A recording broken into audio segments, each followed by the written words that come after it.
வியாதிகள் தலைமுறையா. ஹெட்டேக்குன்னு சொல்லுவாங்க. எங்க தாத்தாவுக்கு வந்தது, எங்க பாட்டிக்கு வந்தது, எங்க அம்மாவுக்கு வந்தது, இப்போ எனக்கு வந்திருக்குது, என் பிள்ளைங்களுக்கு வந்திருக்குது. இது எல்லாமே அப்படியே குடும்ப தலைமுறையாக தொடரும் வியாதிகள், தீராத வியாதிகள். ஜெபிக்கலாம். கண்டிப்பா ஜெபத்துல ஒரு பெரிய வல்லமும் உண்டு.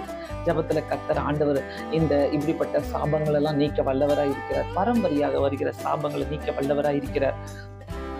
7வது பாயிண்ட், தலைமுறையாக மனநிலை சரியில்லாமல் பாதிக்கப்பட்டவர்கள் போன்ற வரலாறு குடும்பத்தில் உண்டா? ஆமா, தலைமுறையாக மனநிலை சரியில்லாதவங்க இதே நல்லா இருப்பாங்க, ஒண்ணுமே புரியாது, வேலையை விட்டுருவாங்க, எங்கேயும் போக மாட்டாங்க, வீட்டில் பெனாத்திக்கிட்டு இருப்பாங்க.